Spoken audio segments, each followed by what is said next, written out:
did Ride the Wild Horse last time, so we are looking at playing guitar Yummy. this time. I said yummy. Yummy, playing guitar, yum yum. All right, so.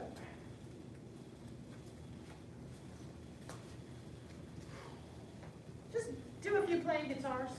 Playing guitars. I'll read through it, just, you don't have to follow with his pace, just go through it, and if you're able to, just keep some ear space open.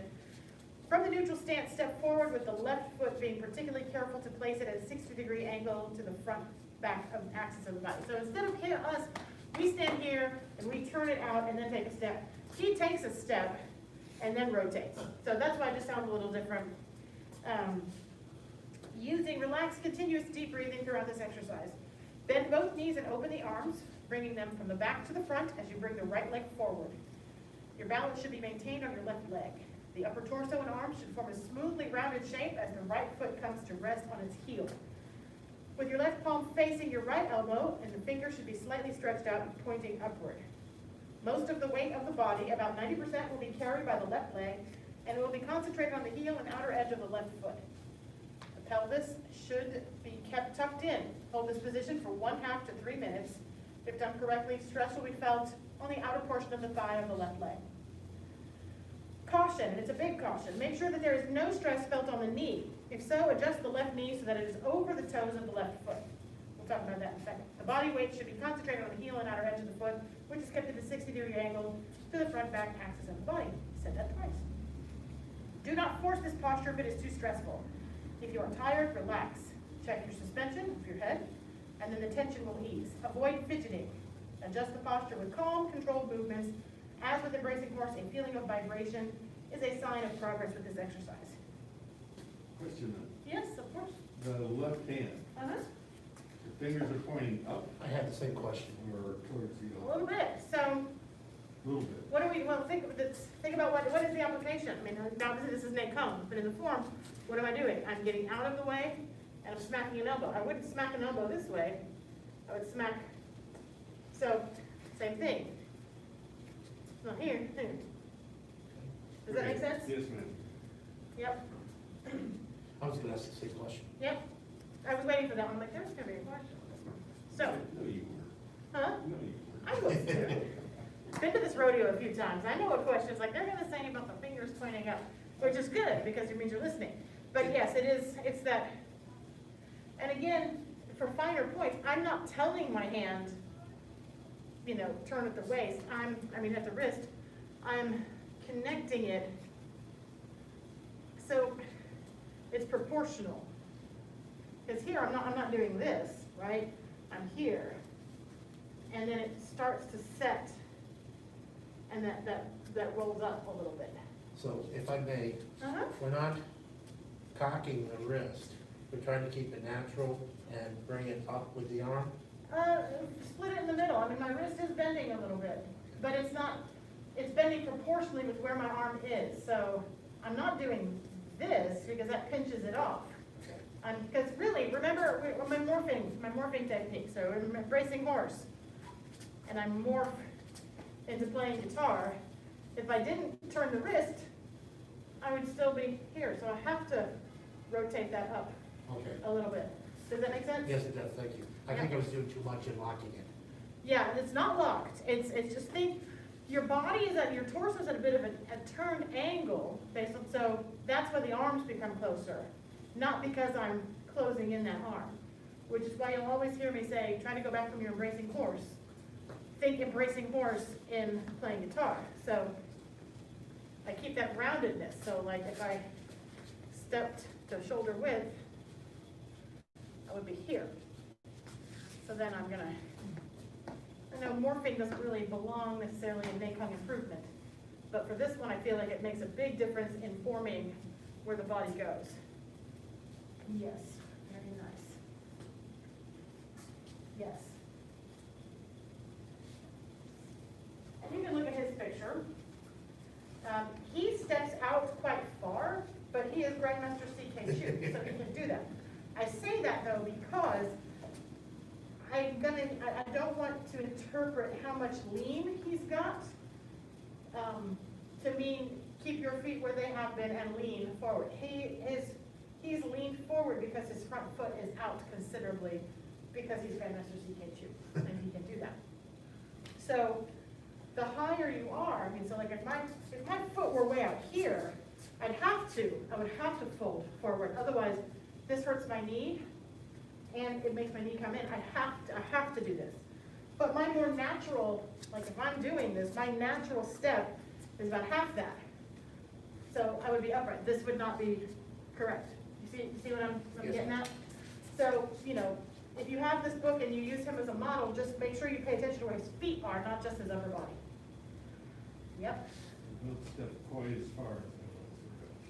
Right. And obviously someone longer legs is gonna step farther forward than someone, you know, and then you can't be on your 90% on your back leg. So again, as much as you can step forward, provided you can keep 90% of your weight on that back leg. Don't pinch at your hips though, let your hip, there you go, yes, good correction. Thank you. That looks very good. This looks very good, Ms. Barnes.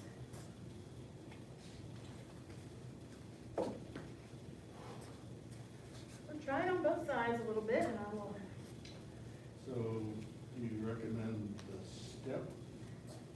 Not really, I mean, you could play with it for your own practice and see if it makes a difference. I always encourage the way we do it here in class so that it, you know, doesn't cross wires and, you know, get like, what is happening now? So, but if that's helpful to figure out that route that you're talking about, like with commencement and the weight distribution, I really feel it here.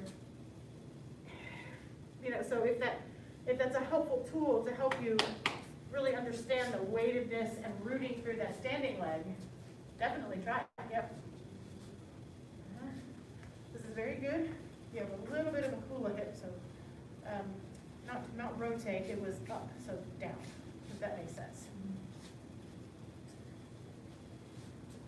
You can just put it just a hair wider. Yep. Good. Hips, almost directly forward. Yes, you, even though you're gonna put 90% of the weight on that leg, shift the whole thing towards the center. There you go, maybe a tiny bit more, if you can. Yep, good, good. Yes, does that make sense? It hurts more. Yeah, yeah. So it's probably better. Better, that's more, ding, ding, ding, ding. So, for the camera, or if you wanna take a break, some of the things that I'm seeing, this is a really subtle posture, it's a difficult one to understand, because it's just hard. It's very three-dimensional, even though you're like, no, it's more than that. But things that to watch out for. Don't let this knee go. Yeah, don't let this knee come in. Like all it took with me on having a cranky knee day is like, not good. So don't let that cave in. That's the first one. But then once you are here, watch for this kind of a thing. That's when you hear me say hula hip, that's what I mean is that one hip is going to be up or it's square.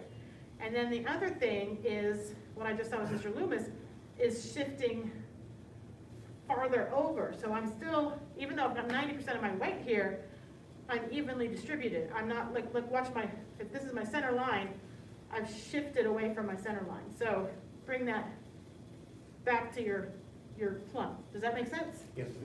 So those are some of the pitfalls. Is the hula hip, one hip higher than the other, letting that knee collapse in, and then shifting the body weight so the whole thing is kind of leaning or moved over to one side.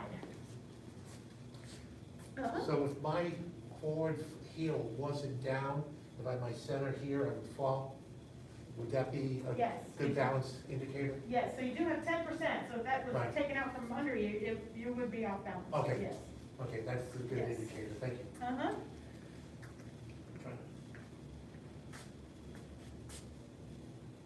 That's so weird. Been doing it the other way for so long. So, should it be like this, or in between? Oh, you know Yeah, me, right and now. you know me in quantities and quantifying. Well, No, I get it, so, I mean, I'm thinking of the application, it would seem to be like this. You're It's- coming up underneath and on this. that's closer. It certainly isn't here, and it certainly isn't here, but it's here with my wrist turned up at an angle. And so that's why it's like, where is, there it is. So that's how I always get into it, is not telling it where it is in space, but where would it be if I were doing that rounded connected thing? That's good. That'd be the other side.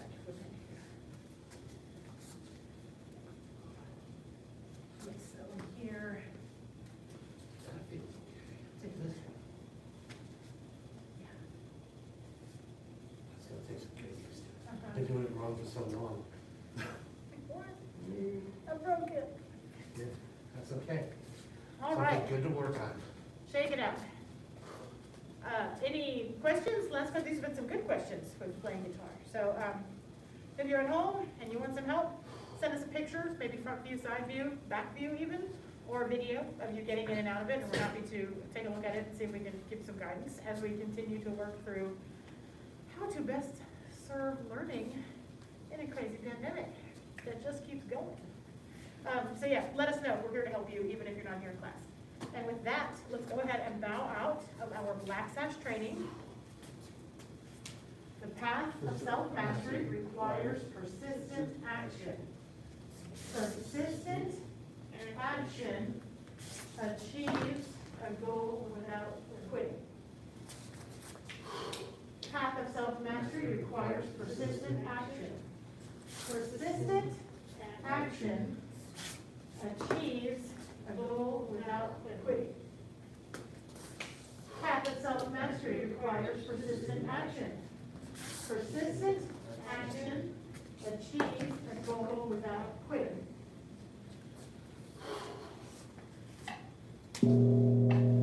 Bow the head, instructor. Bow to intermediate and beginner level students at home. Black Sash training is dismissed. Good job, everybody.